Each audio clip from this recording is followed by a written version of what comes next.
मैं आपकी अनुमति से ये प्रस्ताव करता हूं कि परिसीमन विधेयक 2026 को पूर्व स्थापित करने की अनुमति दी जाए। महोदय, मैं प्रस्ताव करता हूं कि संघ राज्य क्षेत्र विधि संशोधन विधेयक 2026 को पुनर्स्थापित करने की अनुमति दी जाए। संसद के 3 दिनों के विशेष सत्र की शुरुआत हो चुकी है और लोकसभा में पहले घंटे में सदन के भीतर जिस प्रकार का आरोप प्रत्यारोप देखने को मिला है, उससे अंदाजा लगाया जा सकता है कि अगले 3 दिनों तक संसद में क्या होने वाला है। गुरुवार 16 अप्रैल को कानून मंत्री अर्जुन राम मेघवाल ने संविधान का 131वां संशोधन विधेयक और परिसीमन यानी डिलिमिटेशन विधेयक 2026 को पेश किया तो गृह मंत्री अमित शाह ने केंद्र शासित कानून संशोधन बिल पेश किया। लोकसभा में संख्या बल के दम पर विधेयक को चर्चा के लिए ध्वनि मत से स्वीकार कर लिया गया, लेकिन विपक्ष ने वोटिंग की मांग कर दी। शुद्धि के अध्ययन करेक्शन के आधार पर मत विभाजन का परिणाम इस प्रकार है। आवश्यकता होगी तो करेक्शन और डिटेल में जाके कर सकते हैं। पक्ष में 251, विपक्ष में 185। बहुमत प्रस्ताव के पक्ष में है। सरकार ने लोकसभा में तीनों विधेयक को पेश किया तो कांग्रेस की ओर से केसी वेणुगोपाल ने संविधान का 131वां संशोधन बिल 2026, केंद्र शासित प्रदेश कानून संशोधन बिल 2026 और डिलिमिटेशन बिल 2026 को पेश किए जाने का विरोध किया। उन्होंने कहा, पूर्व प्रधानमंत्री इंदिरा गांधी और अटल बिहारी वाजपेयी ने 2001 में जो दक्षिण राज्यों को परिसीमन से प्रोटेक्शन दिया था, उसे केंद्र सरकार छीनना चाहती है।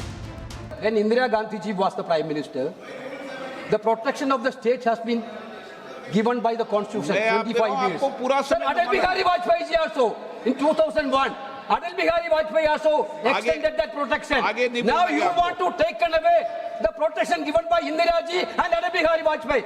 Your intention is very clear, sir. Your intention is to hijack Indian democracy. केसी वेणुगोपाल के इस तर्क पर अमित शाह और संसदीय कार्य मंत्री किरण रिजिजू ने आपत्ति जताई। उन्होंने कहा कि बिल पेश करने के दौरान उसके मेरिट्स पर चर्चा का कोई औचित्य नहीं है। जब बिल पर चर्चा होगी तो वे अपनी बात कह सकते हैं। अमित शाह ने कहा, हम भी चर्चा के दौरान कस कर जवाब देंगे। एक बार बिल पुनर्स्थापित होने के बाद ही बिल के मेरिट्स पर सदन के सदस्य बोल सकते हैं। अभी ये सदन इस स्टेज पर है कि बिल को पुनर्स्थापित करना या ना करना। तो बिल को पुनर्स्थापित करने के लिए टेक्निकल ऑब्जेक्शन ही रूल 72 में वो ले सकते हैं। उनको भाषण करने का पर्याप्त मौका मिलेगा और आप बड़े दयालु हो, ज्यादा मौका देना उनको, हमें कोई, और हम भी कस कर जवाब देंगे, हमें कोई तकलीफ नहीं है। लेकिन बात यही नहीं रुकी। समाजवादी पार्टी के सांसद धर्मेंद्र यादव ने भी तीनों बिल पेश किए जाने का विरोध किया। उन्होंने कहा, सरकार महिला आरक्षण के नाम पर गलत तरीके से परिसीमन कराकर संविधान को खत्म करना चाहती है। उन्होंने कहा, जब तक महिला आरक्षण में ओबीसी और मुस्लिम महिलाओं को भी आरक्षण का प्रावधान नहीं किया जाता है, समाजवादी पार्टी इसका समर्थन नहीं करेगी। सभापति जी, जिस तरह से डिलिमिटेशन को जनगणना से पृथक किया जा रहा है, ये मैं समझता हूं संविधान की भावनाओं के पूरी की तरह से विरोध में है। जिस तरह से महिला बिल के नाम पर महिला बिल की चाशनी, अध्यक्ष जी एक मिनट तो देना पड़ेगा अध्यक्ष जी, नहीं देंगे, दीजिए। ऐसे नहीं महिला बिल की चाशनी के नाम पर जो हाल कश्मीर का हुआ है, आसाम का हुआ है, वही हाल पूरे देश के करने का जो प्रयास है, हम संपूर्ण विपक्ष की ओर से इसका हम पुरजोर विरोध करेंगे। सभापति जी एक आधी बात और, इस बिल के अंदर जब तक पिछड़े वर्ग की महिलाएं, जब तक मुसलमान भाइयों की महिलाएं नहीं शामिल की जाएंगी, हम समाजवादी लोग इसका साथ नहीं देंगे। धर्मेंद्र यादव के इस बयान पर किरण रिजिजू ने आपत्ति जाहिर की। उन्होंने कहा कि संविधान में धर्म के आधार पर आरक्षण का प्रावधान नहीं है। अभी जैसे हमारा समाजवादी ने कहा कि मुस्लिम महिलाओं का आरक्षण होना चाहिए, ये आज संवैधानिक बात इस तरह का रूल 72 में ना बोले। धर्म के नाम पर यह रिजर्वेशन नहीं हो सकता, संविधान में नहीं है। अमित शाह ने कहा कि जनगणना के साथ जातिगत जनगणना भी कराया जा रहा है। उन्होंने कहा कि सरकार जातिगत जनगणना का फैसला पहले ही ले चुकी है। समाजवादी पार्टी पर उन्होंने हमला बोलते हुए कहा कि अभी घरों की गिनती की जा रही है, समाजवादी पार्टी का बस चले तो वो घरों की भी जाति बना दे। कि सरकार ने जाति की जनगणना करने का निर्णय ले चुकी है और आप बैठिए बता दो। अरे बैठिए भाई, बैठिए। और जाति के साथ ही ये जनगणना हो रही है। माननीय सदस्य धर्मेंद्र यादव जी कह रहे हैं कि कॉलम नहीं है। उनको मालूम पड़ना चाहिए कि अभी घरों की गिनती हो रही है और घरों की कोई जाति नहीं होती है। समाजवादी पार्टी का चले तो घरों की भी जाति तय कर ले।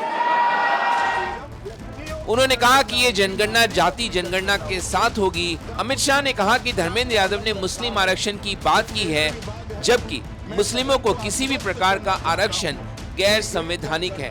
अमित शाह ने कहा कि इसका सवाल ही नहीं उठता है। चर्चा के दौरान अमित शाह और अखिलेश यादव के बीच भी जुबानी वार पलटवार देखने को मिला। अमित शाह के इस बयान पर अखिलेश यादव ने कहा कि पूरा देश आधी आबादी को आरक्षण देने का पक्षधर है, तो क्या मुस्लिम महिलाएं आधी आबादी का हिस्सा नहीं है? इस पर अमित शाह ने पलटवार करते हुए कहा कि समाजवादी पार्टी चाहे तो सारी टिकट मुस्लिमों को दे दे, हमें कोई आपत्ति नहीं है। अध्यक्ष महोदय, अनडेमोक्रेटिक बात माननीय मंत्री जी ने कही।